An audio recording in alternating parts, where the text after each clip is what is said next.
Welcome to Gen Z Journey. Today we have Kiara with us. Kiara is born in New Delhi, India in the year 2003. Currently she's studying electrical and electronic engineering with management in Imperial College London. But at the same time, she's the co-founder and director of global operations in NutriBytes. Also the founder and owner of MyTrove Jewels and the president of Imperial College London South Asian Society. She's like having so many roles at the same time. Kiara, have I missed out on any interesting bits about you that you'd like to add on? Not at the moment, I don't think. I have started getting into a bit of venture. So I'm currently doing a course on venture capital as well, leading on from the entrepreneurship section though. Aside from that, I don't think so. Wow, that is very interesting. And then, yeah, right now you're just 21 years old, right? And I'm then you're like, 21 years old. Yeah, oh my God, correct. that is amazing. You're doing so much at such a young age. But yes, first thing first. So right now you're studying electrical and electronic engineering with management. So when you started this, what was the plan? There was no plan. No plan. Actually, what happened was when I was around 15 or 16, we had like a DT project in school, and it was an What's independent DT, project. sorry? And DT is Design, Technology and Engineering. So it's a subject that the British education system has. Hmm. And within that, I made like a back massager. I guess it was a back massager that could go onto the back of chairs, and it specifically was different in the way that it fit to your spine. So it was personalized to every single person. And I made it because I have a spine condition myself. So I needed some way to sit through all those GCSE and A-level hours while still being comfortable. So I was like, you know what, I'm going to use this opportunity to do that. And within that, I incorporated some haptic motors for vibration, just to relax all the muscles and everything. And then I also had a Peltier unit for heating and cooling. So, and then also coded all on the Arduino and then adding an Uno shield to connect to an app.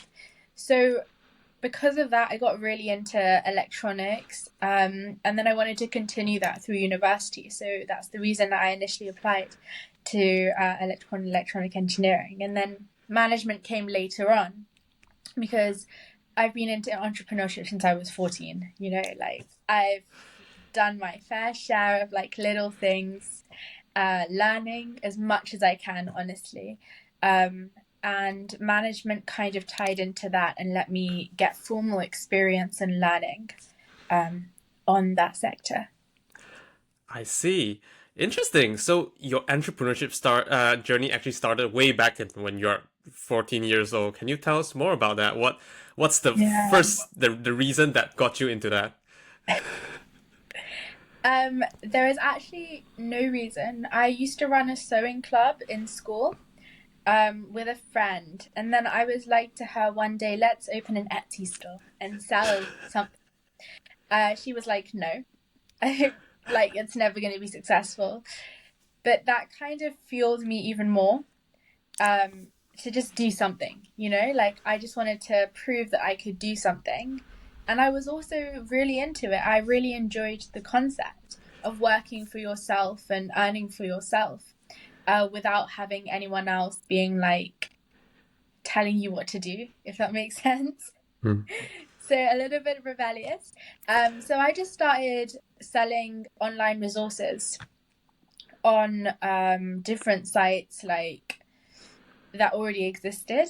And then that formed into a tutoring company where I tutored myself first. I've been tutoring since I was 17, and then I hired other tutors as well.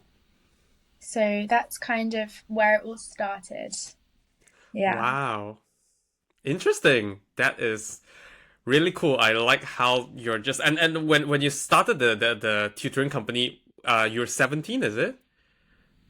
Yeah, 17. I see. So like pretty much all this thing Hmm. is kind of most of them are kind of like a problem that you have faced, and then you kind of just you can't really find a proper solution, so you just kind of made a solution of your own. Yeah, Okay. that is What? correct. But that is, I feel like that's how the best businesses are made, right? It's better to Yes. find a problem than find a solution that has no problem. Yes. But why like most people when they have all these problems, they would just maybe do nothing about it. Like yesterday, I was like complaining about this platform, and then you suggested me why not just make one, because this platform is not good enough. And yeah, like what made gave you that initiative to create the solution? I think it's just always been inside me. Um, Ever since I was a child, I've always just wanted to find a solution to all the problems that I have Mm. or anything. So, for example, like the other day, my slipper broke and I used a safety pin to fix it rather than buy a new slipper. Like that, like I'm always into finding what can be done out of the Mm. problem, because otherwise I feel like you're just stuck at this complaining, like, oh my god, I can't believe, like, why is this happening to me? Isn't it much better to instead go out and be like, okay, this is happening to me, so now let me find 10 different ways to solve it, and maybe one of them will strike a chord and work. So I see. yeah, that's probably why. Interesting. I really love that. I really love that mindset of yours. But yes, now let's get back to your university years. I think we'll come back to this entrepreneurship journey again, because like you're not that has not ended. But you mentioned that I think after your first semester, was it? Then you took a gap year, and what Yeah, I made you did. took that gap year?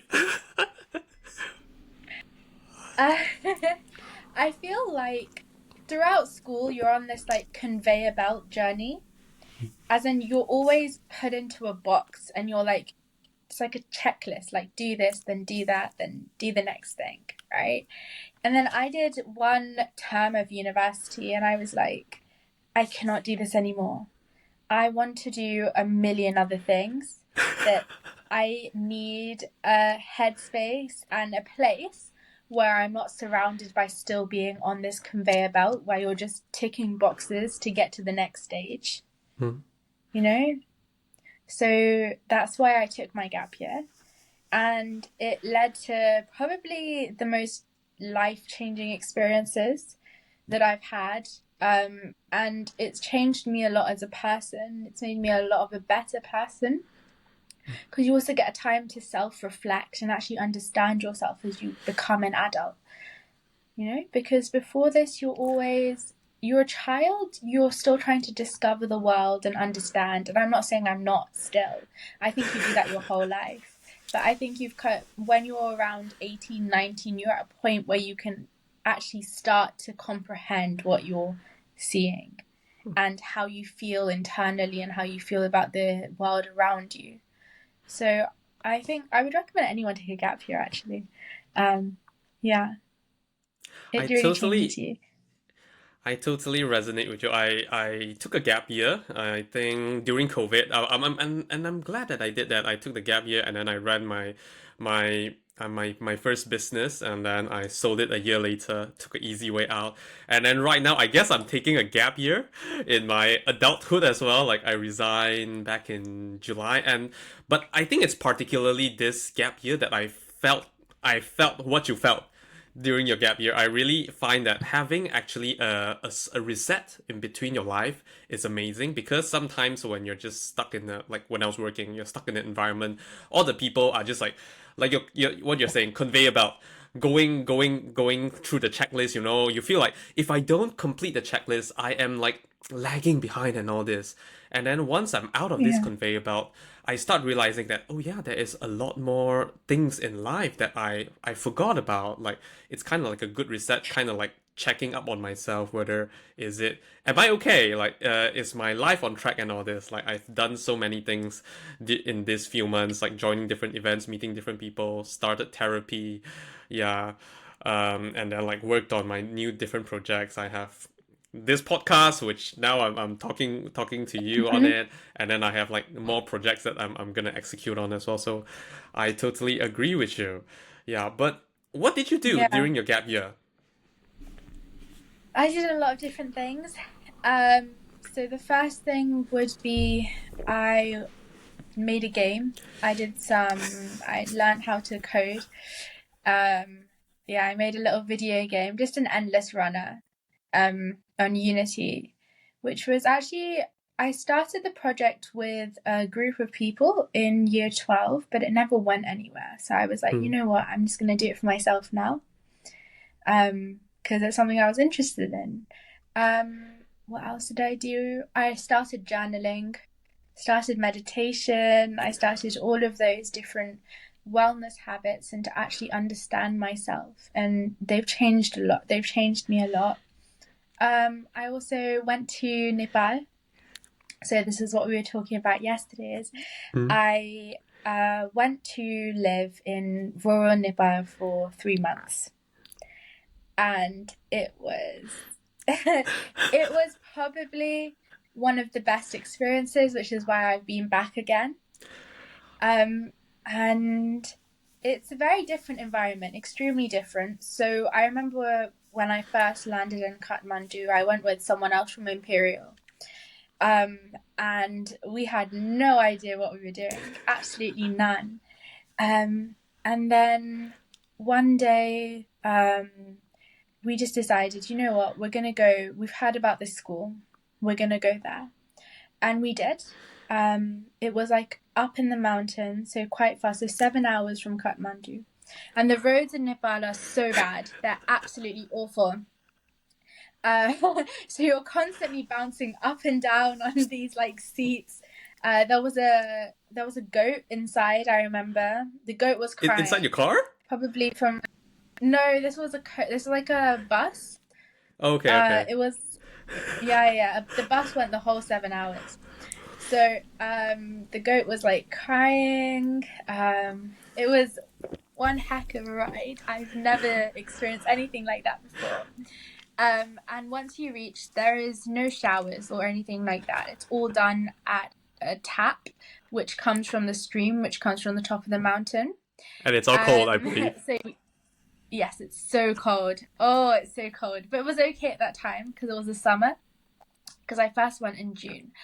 And well, you do your laundry there. You get your drinking water from there. You shower there. You do absolutely everything. Um, and the life you live is just very, very different. But it's very much more simpler, I feel. And that also helped a lot in changing my perspective because while I was there, I was teaching the children.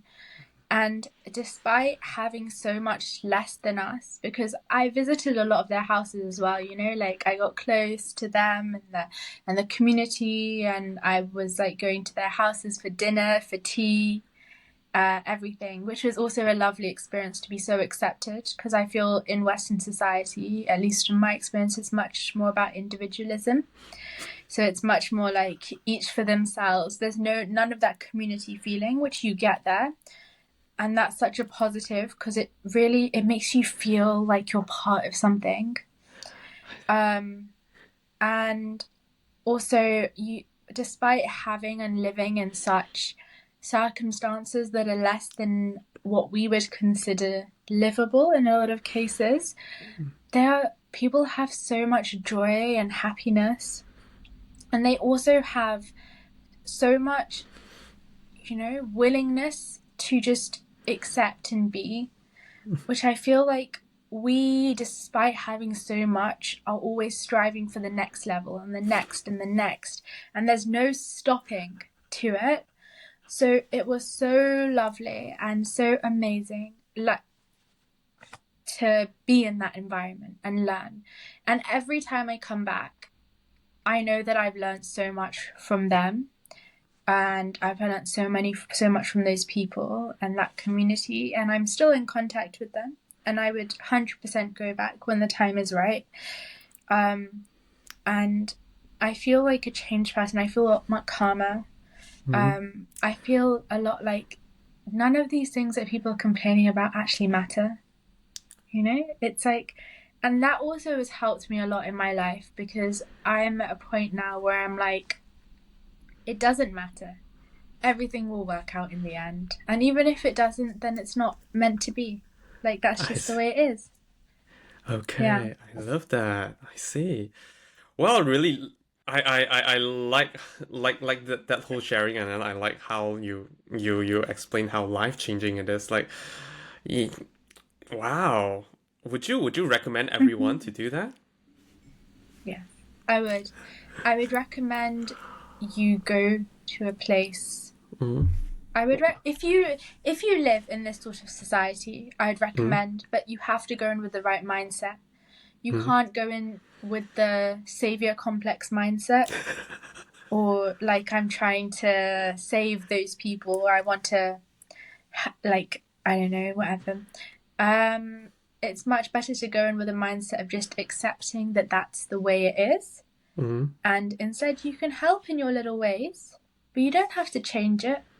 Mm-hmm. You know, like it's just a different environment, it's a different circumstance. It doesn't mean that it's less developed, because what is the meaning of development? Because I know that I may live in a more developed country, Mm-hmm. but I feel people are not as developed in the way that they think is so shallow and the way that they live is so materialistic. So yeah.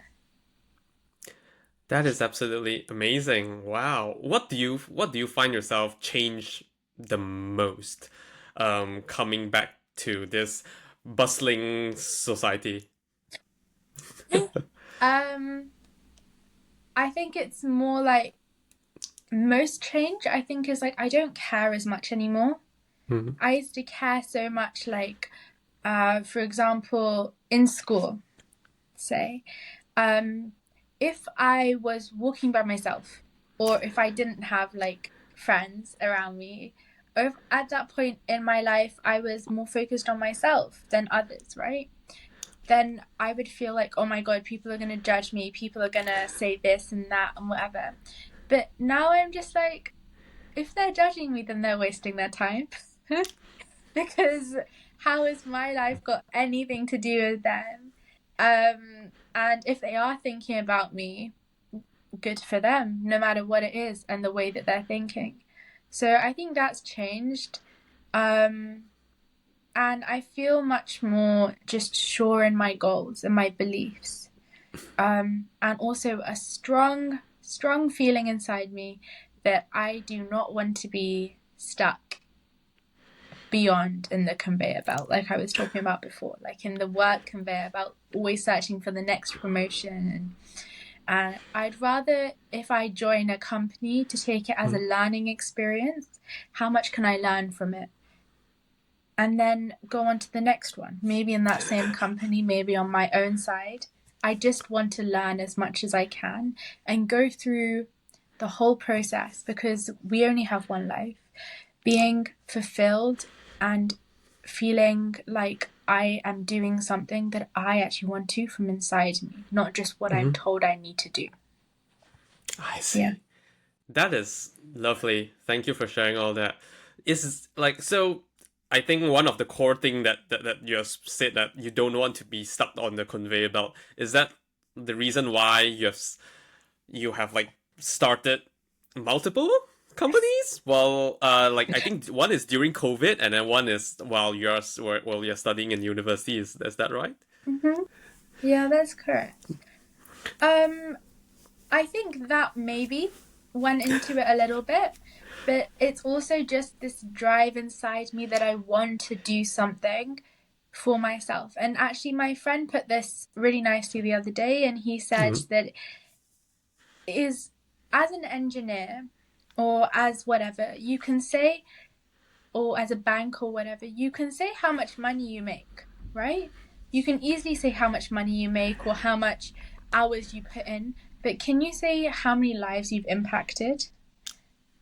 And I I think see. that that's so profound, because as an employee or as someone who is doing uh, in working in a big organization where you're Mm-hmm. just like a little cog, Mm-hmm. how much impact are you having on people? Like, how many lives have you actually impacted for better beyond just like the gimmicks of saying, oh, this is what we stand for, this is what we're helping, but how many of you actually impacted? That's what I'd want to know, you know? I see. So every company that I've worked for or I've started Mm-hmm. has some impact on the people and has some impact on lives. Mm-hmm. And I don't want to change that, you know? Like, I don't want to ever be in a situation where what I'm doing, maybe in my professional life and my personal life, is not having an impact on people in a positive way. Yeah. I see. Yeah. One of your company, MyTrove Jewels, is basically supporting, like, I think, rural artisan in India, is it? If that is that right? Yeah, that's correct. That's how it started. So, MyTrove Jewels originally started in 2019. Hmm. So the MyTrove Jewels now and the MyTrove Jewels then are very, very different. I take them as two separate entities. So then I started it with my sister, Hmm. and so my grandma used to have a jewelry business. After my grandfather died, that's what she did, and she was very young at the time. She was in her 40s, so that was her thing. And over COVID in our shed, I found just boxes and boxes of jewelry that has just been sitting there since we moved to this country, and they're from her business because she used to supply to Claire's, WH Smith, all of them. Wow. So I was like, it really inspired me to do something, you know? And that's how kind of MyTrove Jewels started. I wrote my sister into it. And yeah, we had a business.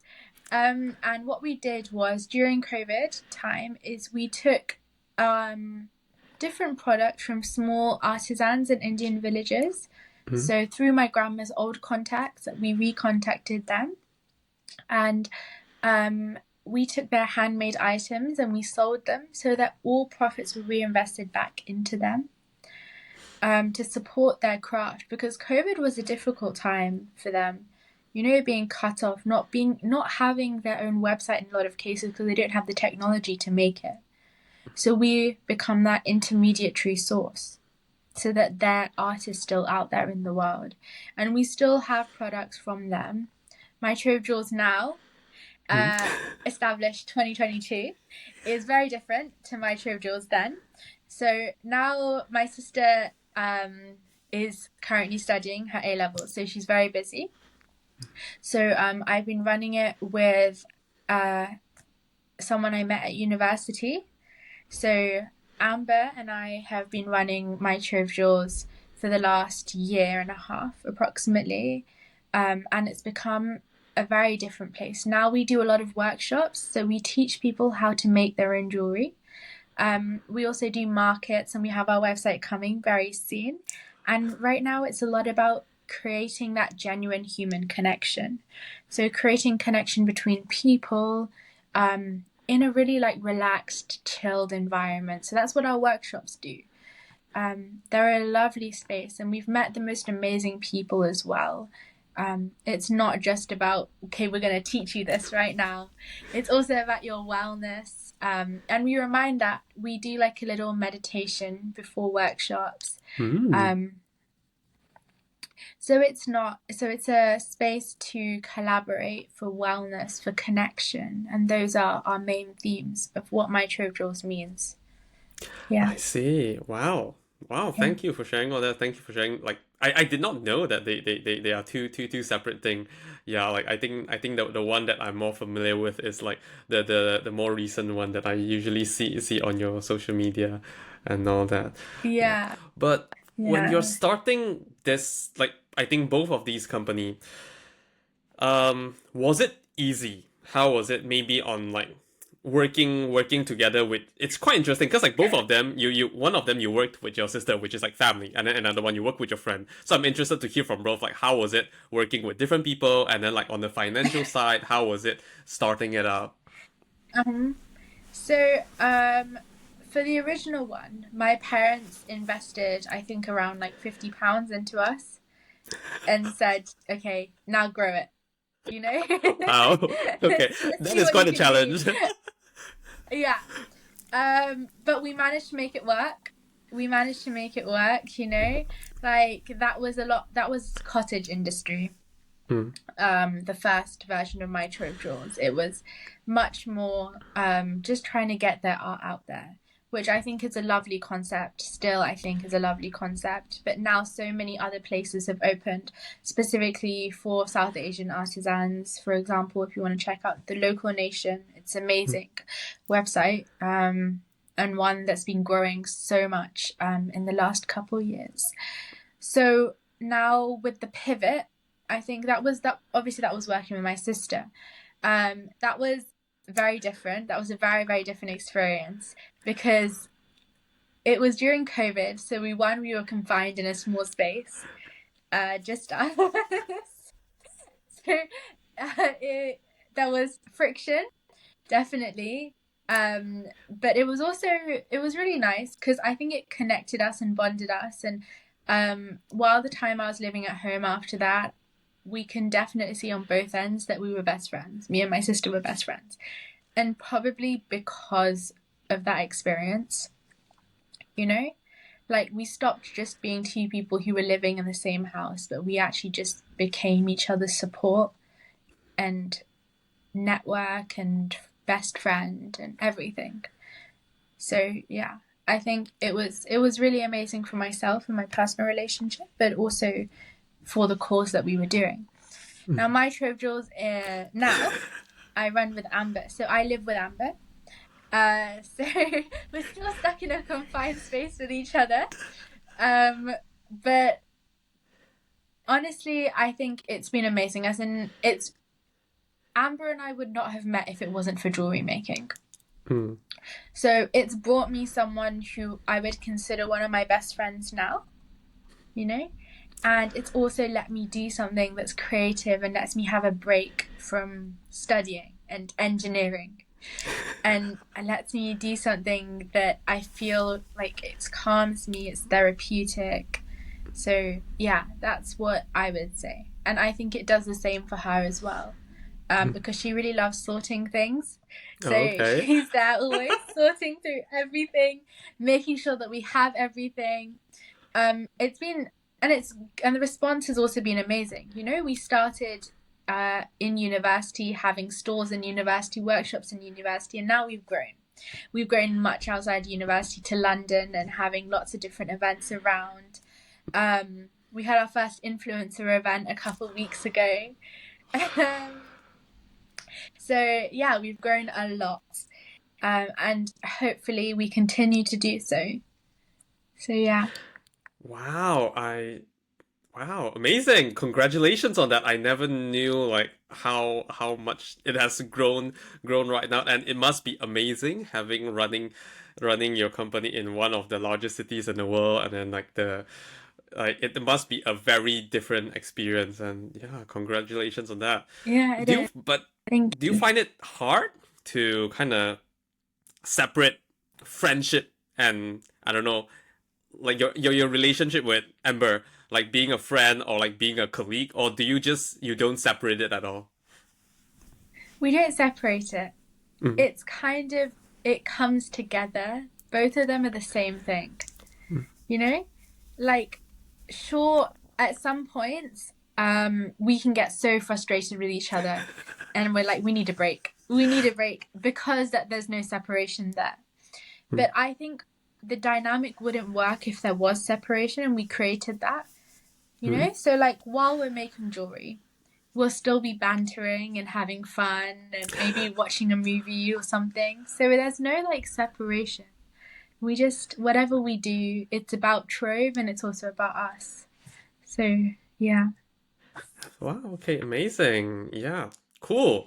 How did you manage your time across all this different responsibility? Because like right now you're a student, president of a club, owner of a company, and then like you're a director of global operations as well. Yeah, and then definitely I think other than that you have your own personal social life to work on as well. How do you manage Mhm. your time? That's a very good question. Um, in a lot of cases, I feel like I'm not managing my time. Um, but I think the way I do it is I have a very set daily routine, Hmm. a very like extremely set in place, and it's divided into 2 hour sections. So I wake up at 6, and the first 2 hours are for like I go outside for a walk. I do my meditation. I get into the day in like a really calm manner, and I want to feel like the quiet moments in the morning, while I have those 2 hours, and then around the next 4 hours are for studying, always for studying, no matter what. Then I take like an hour break for lunch or whatever. Then after that, there is another 3 hours that I take for studying, after which then the evening is divided into 2 hour blocks in which I can do what I want, and I decide on the day, I assign it. So for example, these 2 hours are for Trove, these 2 hours are for going out because I'm going for dinner for someone. Maybe that extends longer, but also having flexibility, and then the half an hour before bed, I think a lot of people take it to do their night routine, but I take it to do my night routine, but also as like I take it as my knowledge time. That's what I call it. So at the moment, I'm learning Nepali. So I'll take it as like 20 minutes to learn Nepali. So I'll learn that while I'm brushing my teeth and like washing my face and everything. And then 10 minutes for reading or whatever. So my night routine is combined with like a knowledge time, which I take as like, it's like time to level up, like increase my knowledge in my life so that I can become better and better and better. Yeah, that's huge. Wow. Impressive, really impressive. I really like how you structure it. Like you kind of structure it is very structured, so you kind of know what you'll be doing, and then at the same time, it's not super rigid that I must do it this way. Like there's some flexibility. Like towards the end of the day, you put it there, and then you kind of decide it on that day. That's something that I would absolutely should implement into mine. That's really amazing. But just I guess a very personal question that I would really love to learn from you. How do you focus when you're in those blocks? Okay, so I used to do this thing where I'm going to spend one day on doing this, right? But that for me just does not work. It does not work at all. So where I focus best by saying, so for example, if I take the 4 hour block for the morning for studying, yeah, I'd spend 2 hours doing one thing, then 2 hours doing something else, like a completely different subject. So through that, it allows me to focus a lot better than saying, okay, I'm going to spend these 4 hours on machine learning, Like it's much better to say, okay, I'm going to spend these 2 hours on machine learning and 2 hours on my accountancy course. So like that, it works a lot better. I see. Yeah. Okay, I'll take that advice and then I'll try it. Definitely, I feel like sometimes because like recently I have a to-do list, but then like when people have to-do lists, there's this tendency of people who just want to try to tick as much off as possible, and then people will try to find the easiest thing to take it off. Yeah, so Yeah. definitely something I find it hard is to like kind of actually work on the things that is important, and then I think your way would definitely really work well. Like working on this thing Yeah. just for like 2 hours and then kind of switching it to something else. And yep, I guess I should implement it. I Yeah. yesterday I think for the Yeah. past few days I have a lot of tasks which it's always on my calendar, and then like they are due but they're not done yet. Yeah. Yeah. So I have a whiteboard in my room where I have like a weekly to-do list. Mm. Like everything that I'll need to do that whole week, I put on there. And then And then daily, I don't have the to-do list. I just have the time blocks. And then I'm like, however much gets done, gets done. If it doesn't get Mm, done, at least I know I've done the work and I've learned as much as I can. So, I yeah. see. Lovely mindset. I love that. Have you ever gotten burnout throughout this journey? Or maybe since when you're Oh my 14, when God, you so many started your first times. business?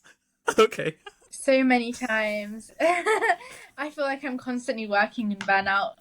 When I have a burnout, then I'm like to myself, okay, tonight is a night to connect with myself again. So if I have social plans, I'm really sorry, I'm not coming. Or whatever it is, I'm taking that time to maybe read a book Mm, or put on a movie, do like a little face mask, um, get my tea, and just have some time to be with myself without thinking about anything. Because I feel a lot of burnout is actually decision fatigue. Because you are so tired from thinking, oh my God, I need to do this. But should I do this first or should I do that? You know? mm. Instead, like just thinking, okay, I have to like swipe my brain. Like one of those squeegees that they use to clean the floor. Yeah, yeah. Like Yeah, when like it's so that. dirty and then you kind of Flush wipe my it off, it's like sparkling clean. yeah. So instead, I'm like scraping my brain, being like, okay, out, everything out. Just think about myself, like Mm. how am I feeling, rather than anything else. So yeah, that's what I do. I see. Amazing.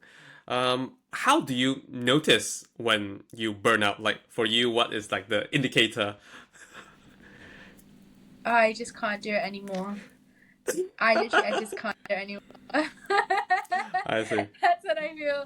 I feel inside me like I have nothing inside me that wants to do this right now.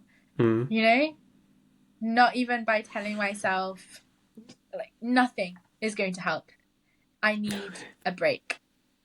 I just know. And I feel like at this point I've connected with myself and I'm so clear on my intentions Mm. that I know when I'm burning out. Yeah. I see. And I feel like I didn't have that connection, maybe most people don't, with Mm. themselves. I can feel my emotions in my body. I can feel how I'm feeling in my body. But yeah. So I know. I just know. Is that something? Is this something that you have learned throughout the whole Nepali trip? I think it's I think it's not just the Nepal trip. I think it started during my gap year. So recently I started therapy. I think like few months ago. Yeah, and then that really made me understood myself a lot more. Really connected me with myself. Like understanding that some of the things, people are different in many ways. Some of the things like most recently, I went through something that is slightly terrible. Yeah, and then I would love to reveal it, but I think I'll keep it to a future podcast where I'll like just explain the whole story. So then I was like quite sad about it, and then realizing that I want like cause I think in popular culture, I don't know, like everyone would say that you should cry it out and all this, and then like I feel like if I do get to cry out, it definitely helps. But Mm. then I can't. I really can't. I was listening to sad music and all this, and then the best I could do is like just having two tear droplets, and then after speaking to my therapist, realizing that like it's actually it might not be a way that for you to kind of cope with all this kind of emotions or situation, and that is totally fine, and it's better to do it your own way instead of forcing yourself to cry and in which might actually end up hurting you more because you might need to kind of feel the worst emotions to be able to cry. And then after realizing that, I realized, okay, so for me, I guess my way is more like actually speaking to people. Just by chatting to people, I would actually feel a lot better, or like journaling and all this. So perhaps that's my way, and then like crying is really not necessarily my way. So I was like, yeah, when you spoke about like how understanding yourself, I was like, yeah, I never like honestly. I think before I had therapy, I kind of think of that as like as a joke, or like kind of spiritual stuff that people would talk about it. And then like recently I started realizing that okay, that is actually possible. You can actually notice how your body feels, and then that will tell Mhm. you like how your body might react in the future. Like possibly, okay, Yeah. I'm actually getting burnout soon and all this. So it is actually a great learning for me as well. Yeah. And I think you go in and out of it. Like sometimes you're more connected to yourself, sometimes you're less. I think a lot depends on the environment you're in as well. Yeah, So, I mhm. recently, when you talk about environment, recently I realized how big environment can affect me as well. So like I think I did this one half marathon, which so I'm not sure how familiar are you with running. Congratulations. Uh, no, I did the Couch to 5K challenge by Oh, BBC once, that's but amazing. aside from that, no. That's really good. So I will give you a brief. So I've been running for 8 years, but I think Oh wow. mid this year I joined a half marathon.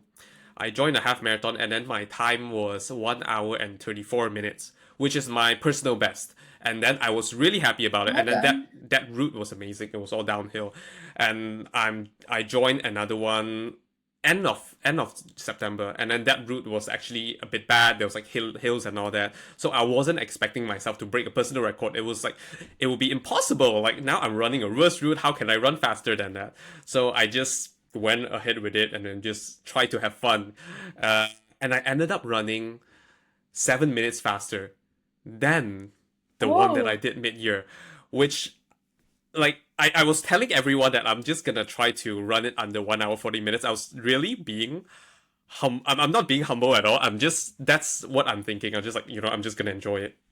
And then yeah. I think at the starting line, definitely I was slightly competitive with myself. I was like, let's just try to push a bit further. But then I was just thinking I'll run 2 minutes faster than my personal best. That still made sense. It doesn't, but I did 7 minutes, and I think I really couldn't understand why, because I did not train for it. I just run normally as I Hmm. would. I was just like enjoying like throughout the whole period before this half marathon. And then definitely I wasn't aiming to break this whole record. And then there was no dogs chasing me, so definitely I'm not running any faster. Yeah, and I think the biggest realization I made is like the environment, because it's actually the first time that I was running with a bunch of fast runner, because it's a smaller half marathon. So everyone Yeah. that I was starting with, I was putting my time really early, and then everyone that was running it with runs really fast. And then that just made my body realize that, you can actually run faster. Because, like, when you start, you try to kind of match the people that you are doing an activity with. So you try to keep with their speed, and then I just end up keeping with their speed, and then it just kind of worked out. So it made me realize that wow, how much environment can actually push you to Mhm. doing things that you never thought you might have you're possible with doing it. Yeah. Yeah. Wow, congratulations. Well done. Thank you, thank you. Like Yeah. yeah, it's honestly so surprising to me that when I finished that, because I was telling everyone 1 hour 40 minutes. So all my friends missed me. They did not see me finishing it. They were there like I think they only reached the finishing line a few minutes after I finished. But then I was like, no, it's totally fine. I did not expect all that as well, so it's totally a surprise for me. And then it's the first time that I went and bought the official photography, because those are the only photographs of me. Like no one else took pictures of me. Yeah. But Wow, yes, speaking about amazing. environment, do you think that it's your family environment or the environment that you grew up with that helped you with becoming so entrepreneurial, such a problem-solving person? I think so in some ways. Mm. Um, as I was telling you before, is during COVID, my house became like a startup incubator. It really did. Because out of it we got MyTrove Jewels. We Mm. also got NutriBytes. Um, and I think you mentioned before, um, that I also am working for NutriBytes right now, which is just basically me and my family and our health supplement company. So NutriBytes, it comes again from a problem. A lot of the collagens that you find on the market, and the reason that people say, oh, collagen is fake, collagen does nothing for you, is firstly, topical collagens will do nothing for you. It's not possible because those molecules are too big to be absorbed into your skin, through your skin, or through your hair, or whatever else it is. Collagen also in, for example, tablets, or anyway, you should never have tablets. Tablets are so bad for you. They contain so many binders and chemicals that are doing no good to you for your body. But for anything that was ingestible as well, edible, the collagen molecules that they usually give, they give the whole molecule in the bottle or in whatever it is, the capsule tablet. Your body cannot break down foreign collagen because it doesn't have the right enzymes, right? Collagen is a protein. Proteins are made of amino acids that are connected together through bonds, right? So your body did not have the right enzymes to break down those bonds between the collagens from a foreign body, for example, bovine collagen, marine collagen, whatever it is, whatever the source is, vegan collagen. So instead, what we do is we take those collagen molecules and we already break it down. So we extract the enzymes and the molecules so that the collagen is broken down into its amino acid form. Then this amino acid can now go into you and you have the same amino acids as them. Like the structure is the same of those like basic building blocks of protein. So your body is able to make collagen from those amino acids because we can create the bonds between it with our body that are meant for the human body rather than what is meant for someone else or what is meant for a different species. So that's how NutriBytes started, and it's helped a lot. You know, my dad had joint problems, my mum as well. I had my spine problem. I have my spine problem. It's helped a lot with the pain. It's helped so much by developing this product. And then we started selling it, you know, and people started loving it as well. Wow. I feel so grateful that we had the opportunity to send it out into the world as well. And we've got such a response back. So, yeah.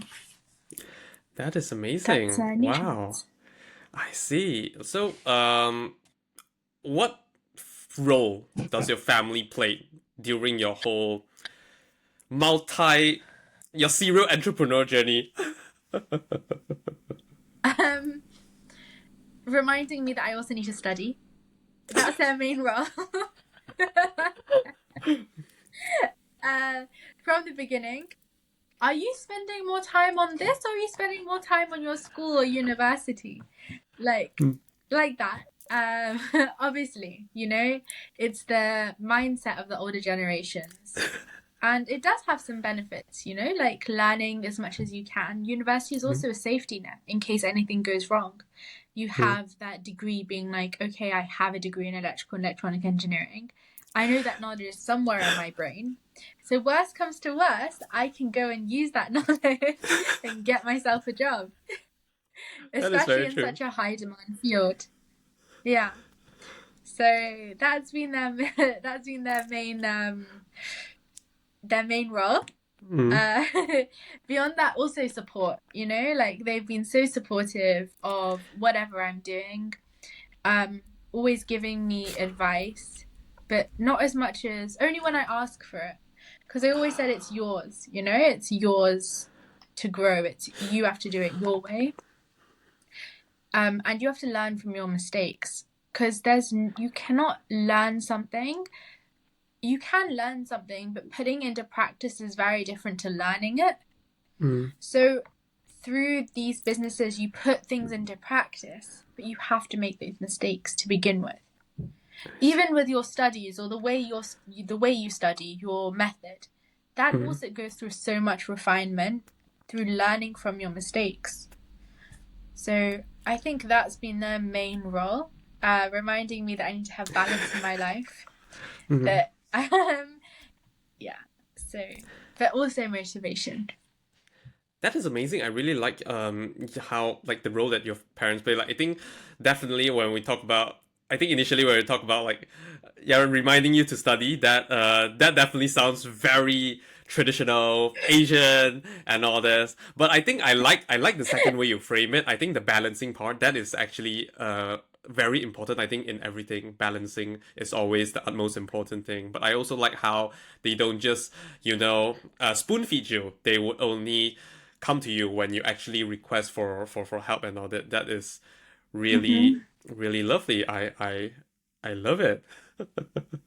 Hmm. Yeah.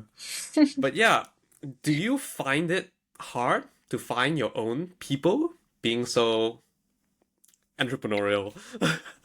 Oh my God, yes, I do. I find it so difficult because you want to be around people who are high achieving and you want to be around people who are the right influence and don't pull you down in a lot of ways. And I'm really sorry to say this, but a lot of people at this age are not focused on getting to the next level or being like improving yourself and self-development.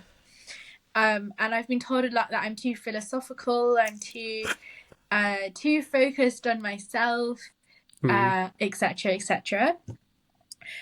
But I have found an amazing set of people, not necessarily in a group mm, environment. That's another thing. I feel groups are so tricky. Sometimes they mm, can be amazing. Sometimes it can lead to a lot of talking behind your back, or it can lead to an environment where one person is like the leader and they make all the decisions, or just different things like this. Instead, I much rather foster individual friendships. mm, Um, and I've made some amazing ones. Like people who I know would be there for me no matter what and mm. would go through everything with me. And I also know that they're working on themselves and I can learn so much from them, which I think is also a key indicator for me in friendships is how much can I learn from the other person I see. and can I have conversations with that person where we're sharing ideas and thoughts and um, also just life, you know? And rather than just, I feel like having a more like shallow friendship, or I Mm. wouldn't call it shallow because some people really like that, but having a friendship where it's a lot more like, hi, how are you today? And then end, you know? Mm. Or like, oh my God, did you hear what happened? Just like that. Yeah. I totally understand you because I think that's one of my struggle as well. And then before I moved down to London, even though they are amazing friends, I think also one thing I learned from this podcast from one of the earlier guests is that I guess every single friend, like we, at least for me, I try to find this one perfect friend that can kind of do every single thing. Right. Like yeah, and then like yeah, it is impossible. I've learned that like you will go to different friends for different purposes. So it started making my view on all my different friendships a lot more easier. I guess I don't know how to say it in a Mm-hmm. better way. So I now there are friends which in back in Nottingham, which I still couldn't fully understand. Like I don't fully enjoy spending time with them. Because like when you come to them, they will just keep on complaining and all that kind of stuff. It's like, like Mm-hmm. I feel like all these things can be easily solved, but I understand why I came to you. I came to you because we run together. I enjoy this activity together with you. Definitely, I don't enjoy Yeah. complaining, but oh wells, I enjoyed the run, and that's the purpose that I came for. And I'm able to just see you as like a running buddy instead of like a friend that can give me solution and all that. Yeah, and perhaps maybe I am the Yeah. one that would be able to give you solution. Yeah. Yeah, Yeah. actually, I have like two ways actually to think about this. Is like Mm. one is that everyone comes into your life for a reason and everyone leaves for a reason. So when someone comes in, you sometimes it's like meant to be like a long friendship and it's meant to last your whole life, and sometimes it's meant to be a close relationship for a short amount of time. And from each of those you can learn a lesson, and it's like put there for a reason, for you to understand and for you to learn something more about the world. So for example, from your running friend, you can learn from him like the motivation to run, or like having that sort of friendship there where it motivates you to go for running more. You know, things like this, that every person has a reason to be I there like that. in Yeah. your life. Yeah. Most recently, I think from one of the guests as well, I learned to view rejection a lot more differently. So like previously, we'll think that, why do I get rejected?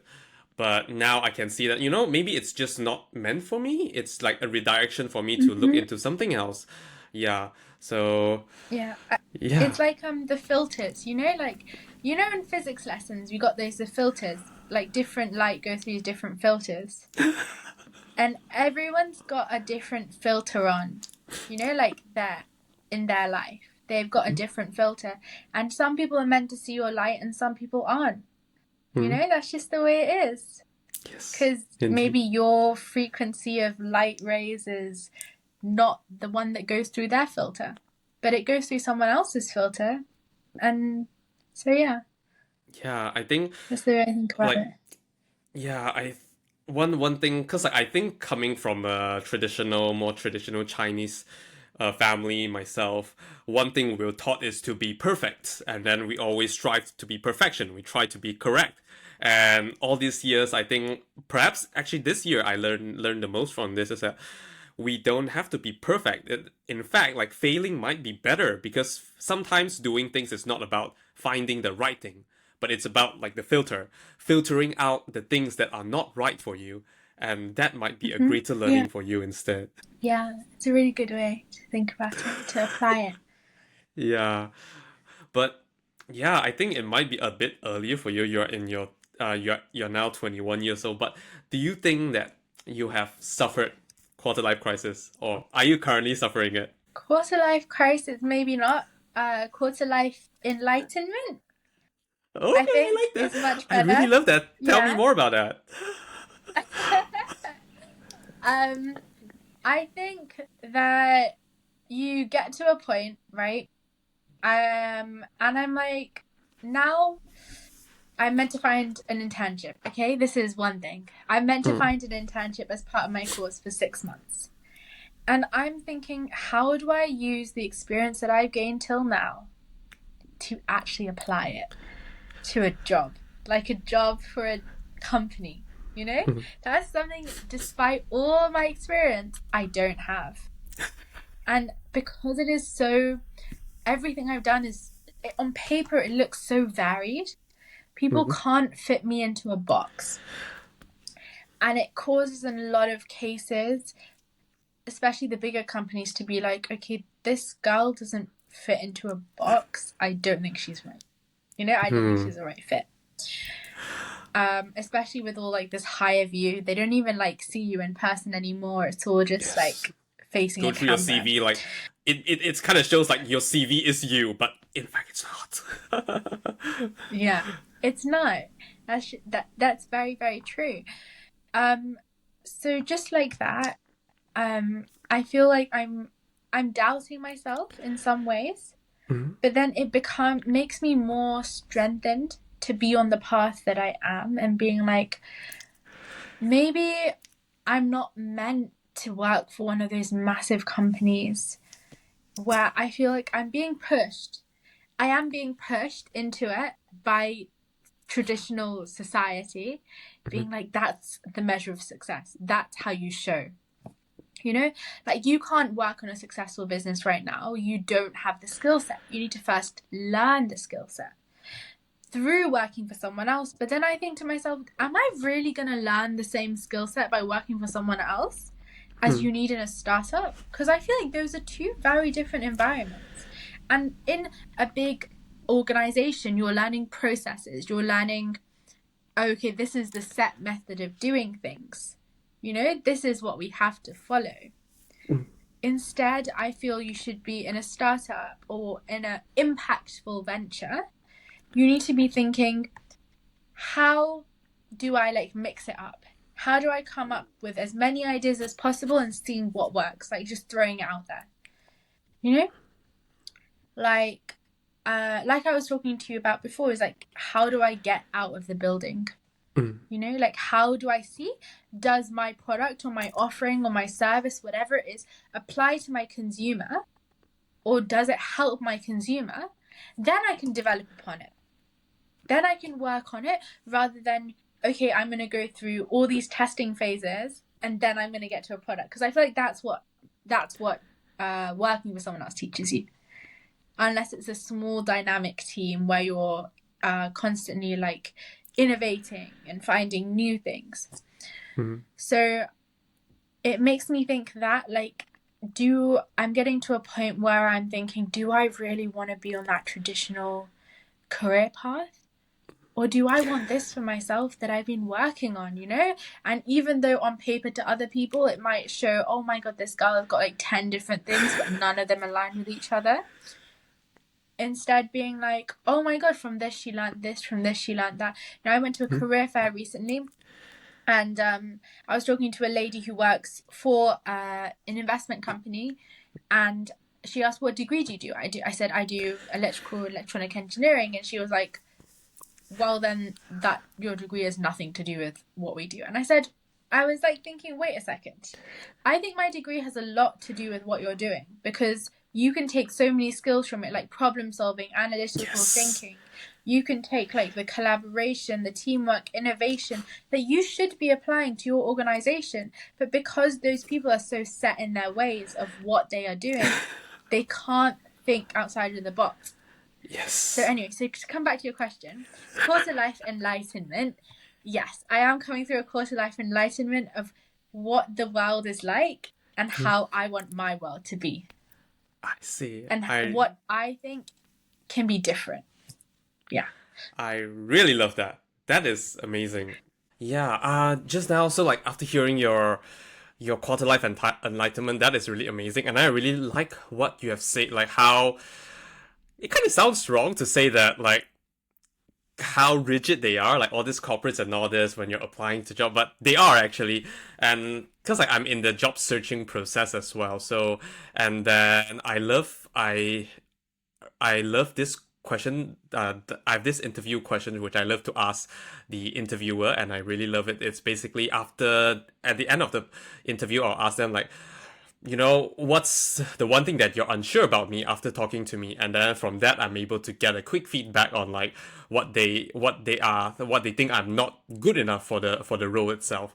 And so I think for the past few interviews, I've been facing this thing because even I myself, I really resonate with you, because for me, I started a company and then I did a lot of events during university. I started a podcast before this, and then I was doing YouTube. Then I'm studying a computer science degree, like different things that kind of doesn't match up together to be a proper career path. So many would just like question me like, why are you now looking to join a startup but not a technical role? Because obviously you had a computer science degree.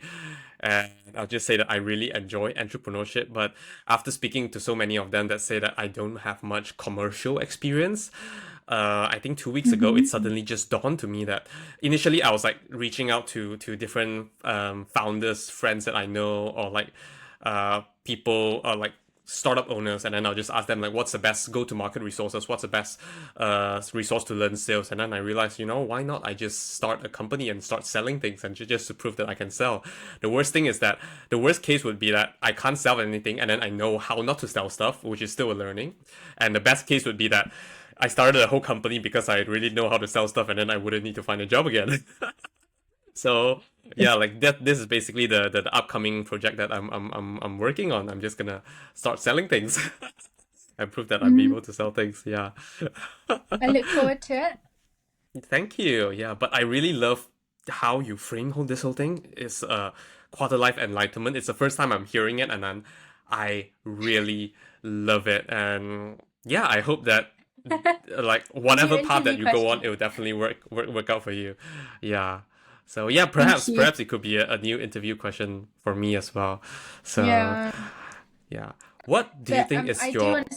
Sorry, go on. No, I was just gonna say is that um I was just gonna say is that I think that there can be differences. So, for example, I'm currently interviewing and applying for venture capital firms, Mm, and I am working for one at the moment as well on like a 7 month program. And I think the reason that I've done that is one, to learn about the entrepreneurship field. mm, How can I be better? mm. But also because I feel like they are, in the way that they think or what they invest in, they are having an impact on the world. You know, I they're see. having some sort of positive impact. And through this process, I also get the chance to mentor startups, you know, and help them grow and see what works and what doesn't, and how to make those people with a vision even better.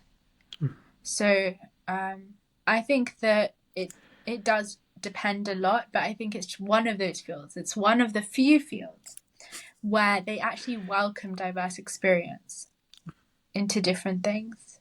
Mm-hmm. So yeah, Yes, I'm actually applying for venture capital jobs. Is also funny, but yeah, we'll see. We'll see how that turn out. yeah, Yeah, like recently, I've been yeah, so picky on like job searching as well. I was like, I have this career accelerator program which I'm doing, and then I just handpick a few startup like venture capital companies where it comes out that where I'll just apply because like realizing that I think it's so sometimes it's not so worth it spending the time into applying into companies which you know it has a low chance of succeeding. It might as well be better for you to spend your time working on your own projects, which you know you will have a better impact for yourself or for the world. Yeah. mm-hmm. Yeah. Yeah. Just wondering, what is your pursuit in life? What's my pursuit in life? Okay. I was actually thinking about this the other day, but I think it's wealth, Hmm? but not wealth in terms of just money, because I feel like wealth is so much more than just your bank balance or your whatever your net worth is. Hmm. Wealth is also to do with the way that you live your life. It's to do with your social wealth. It's to do with what connections you have and the experiences you have, and how you look after yourself, um, and your thoughts and your morals. And I feel like those are all part of your wealth and the wealth of your life. So I think it's wealth, but not in the traditional way of, okay, what is my net worth, but Hmm. rather what are the experiences that I'm accumulating in my life, and what are the thoughts, and what is the way that I'm living my life. Yeah. Yes. I totally agree with you. So, my honestly, my first motivation of starting my own company, it's money, and then like there's many, many founders I've talked to, it's always money. But after starting it, I think after getting a certain amount of money, you realize that, it doesn't make much of a difference if you get more. And back then, I used to think that having money means that I get to get the best things in life. But now I Mm-hmm. realize getting money is not about getting the best thing in life. It's about giving you the choice to choose what you Yeah. want in life. You have more choices now because you have the more expensive ones or like the cheaper ones. Like right now, I when I go to Tesco, I don't really buy the most expensive things. Sometimes I do like the flavor of the cheaper things. So it's like I just love it that way. And in life, like there's different things you can choose from now. It just opens up so much more option for you that you are not limited Mm-hmm. to what you can get when you are less wealthy and all that. So Yeah. I really love like your pursuit. Yeah, and right now, like I think definitely one of I haven't actually honestly personally I never really figure out what's my true pursuit. I think one thing is just definitely not living a life that I will never regret. But one thing that I know recently when I do get richer is that I love, after getting into therapy, I know how much therapy has helped, and then I feel like it would really help more people, and I would really Yeah. like, if I do have great enough wealth to work more on philanthropy and all that, mental health would be a field that I would really love to contribute a lot more in, and then spread more awareness around that. Hmm. Yeah. Yeah. What's your recent struggle in life? My recent struggle. Ah. Besides my machine learning coursework, my biggest struggle at the moment is probably, I don't know about this one. I feel Perhaps we can talk like about machine I learning, like, and then how it doesn't. I don't know. Like, I'm curious about the struggle. Like, yeah, I remember that there's one period. I think my final year, and when I was doing my dissertation.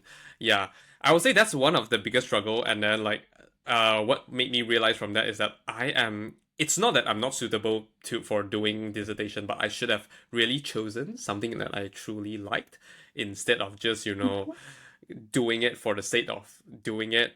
But of course, after that, it made me realize that I might not. I'm not really a person that should go into the academic route. I was like, yeah, I should really. I'm more of a business person. I'm more of like thinking of how to apply things into business and then make money out of it instead of like finding the cutting edge technology and all that kind of stuff. I think the reason that I'm struggling to answer this question is because Mm. I the way I see everything is I feel blessed for what I'm given. And I feel blessed to have the chance to find something difficult rather than Okay. not having the chance to do it at all. Mm-hmm.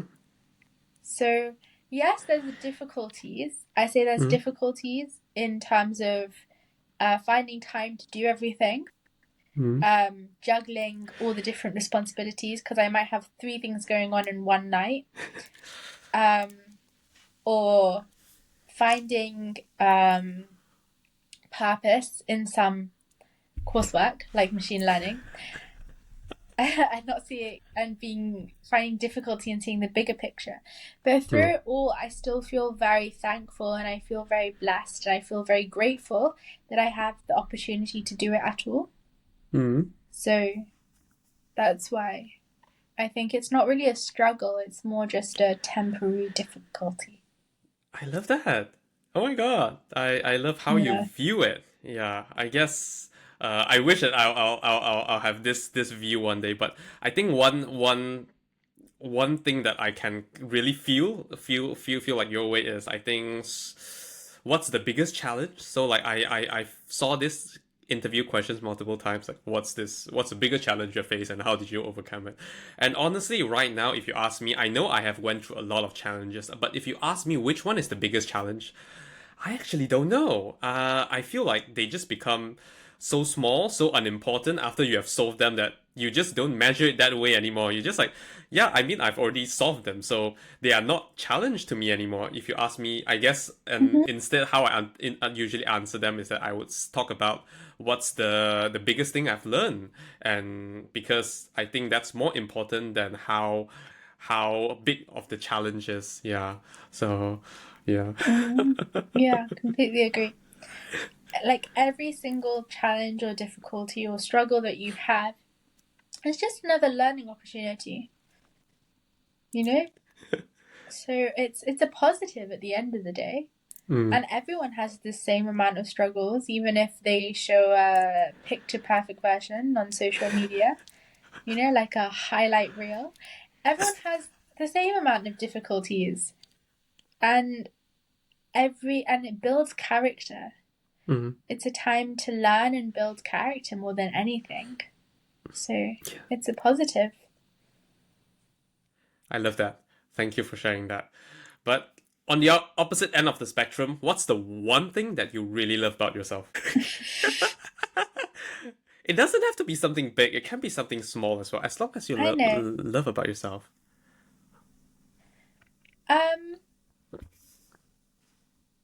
Everything. I feel like you have to love yourself the way that you are Mm, and create a relationship with yourself. mm, And you have your faults, but you still have to love them. And it doesn't inhibit you from working to change them. So, for mm, example, if you think about it like a relationship um with your partner, okay? Do you love them for who they are, you mm. know? You love them for who they are. You love the way that they express themselves, their character, how they look. Exactly like that. You have to form the same relationship with yourself. You have to love your character, the way that you think, the way that you can express yourself, Mm, your flaws, everything, and accept them and be like, okay, so say I'm not so good at something today. So, for example, I'm not so. I need everything to be like perfect, you know? I need to have like all the information there. Um, Instead, I can be like, okay, now I'm gonna work on that, you know?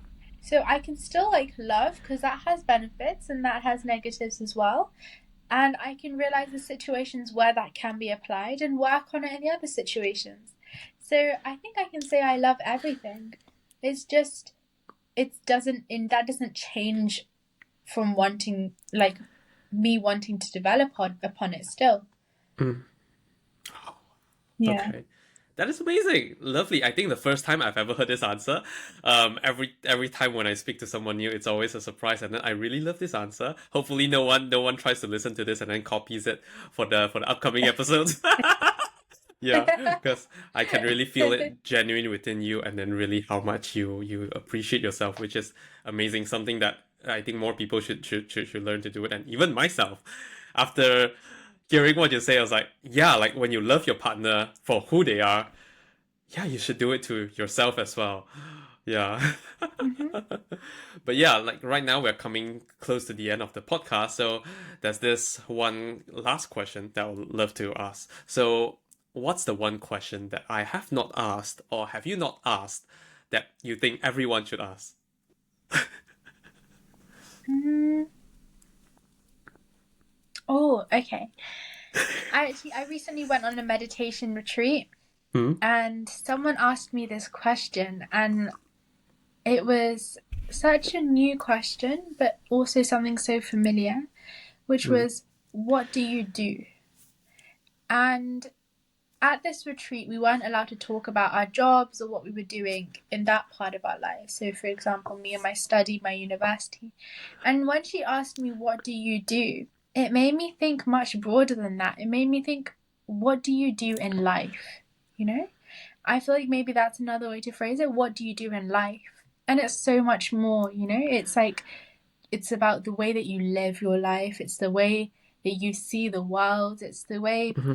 that like the actions that you take during your day and the reasons behind them. But in a traditional or a normal setting, when someone asks, what do you do? It's usually your job, or I'm studying this, or I'm working as this. Instead of it, it's a much more general question because your life is not just defined by your work. Your life is defined by so much more than that. Like, and hopefully, when you're defining, maybe you love your job, but even beyond your job, you still have other things that you do that make you you and that make your life yours. Hmm. So I think that's a good question. What do you do in life, or what do you do? But asking it in a more broad context rather than just, oh, your job or your work or whatever it is. I see. Okay. So what do you do in life? What do I watch the podcast to find out. I see, I see. What do I do? What do I do in my life? A lot of different things. Um, I am a person who is spiritual, but not in a Mhm. normal context. Um, and I think actually to answer this question, I can give you one thing.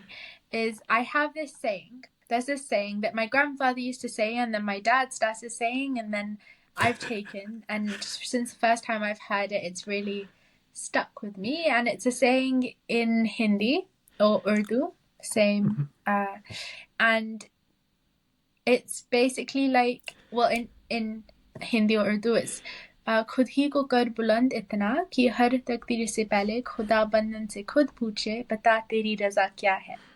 But in Well, very long. English, it means, yeah, in English, it means make yourself so capable that before every fate-changing event, every event, God comes and asks you personally, what is it that you want? So it means like make yourself so capable, so strong, so able that you are able to make your decisions yourself. And whether you believe in God or not, that's a personal choice. It's got nothing to do with this saying. You can take it as the universe, you can take it as energy, you can take it as whatever you believe in. But, or if you don't believe in anything, take it as like someone comes to you and asks you. Yeah, like someone whoever is in that situation comes and asks you what is it that you want, rather than thinking that they can make that decision for you. I see. So yeah, Lovely. and I apply that to every single thing in my life. Amazing. I really like that. Wow, that is really mind-blowing. There's so many new takeaways for me like throughout this podcast. But yeah, like always at the end of the podcast I'll ask for like a book recommendation, like, and movie recommendation from the guests. What would it be for you? Okay. In terms of book, Sky Train. I really love that book. Okay. Sky Train. Shut it it's down. about the Tibetan freedom struggle. And it's a Chinese woman who goes and falls in love with Tibetan culture. But I think it's not what I want, like if I was to say what to take away from the book, it's not the story. Of course, the story is very interesting. And specifically the female struggle in it. That's what she focuses on, women's struggle. But also upon reflection on our lives and how much we have and how much we can gain.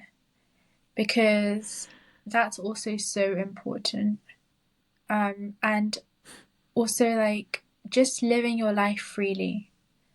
Don't inhibit yourself or anything like that. And then in terms of a movie, I don't watch so many movies. I'm not the biggest movie person, but a good movie. Oh, okay. So there's this Hindi movie that came out like a couple months ago. It's called Rocky aur Rani ki Prem Kahani, which means like Rocky and Rani's love story. But it's a love story, but it's not only to do with love story. It actually came out at the same time as Barbie. And I thought it was a much better portrayal of feminism than Barbie was. Oh. And I'm sorry to like all the people who might attack me for that, but I truly believe it was, because it contrasted the negative. Like there was two families. One has overtly very feminist ideals, to a point where they put men down. Or Okay. if you're not so modern or you're not so open, then you're a lesser being. And then another family that are extremely traditional and the complete opposite. That treat women very badly or don't treat them in the same class. So the contrast between those two and how you can find a middle ground, I think, is what the movie is essentially about. And it's find a middle ground through the couple, Rocky and Rani, who meet and see the positives and the negatives in both situations. But I think it's a really beautiful movie, and it can show us feminism in a very different light. I see. So, yeah. Okay, definitely. That name is a bit harder to search. I'll get that personally from you, and then I'll put it down in the description as well. So yes, if the audience would like to reach out to you in any ways or check out your businesses, what would be the best way? Probably Instagram. or LinkedIn if you want to contact me directly. So my Instagram, you'll probably tag it, right? Yes, I'll put it down in the description Yeah, below, and then I'll tag it yeah. for like So some content as well. yeah, so it's at Kiara Rao, and then my LinkedIn, you can just find me if you just type my name in. But also my Instagram for my business, MyTrove Jewels, you can find me there. I'm probably most active there. We have a lot of different events around London, so if you're in London, please feel free to come along.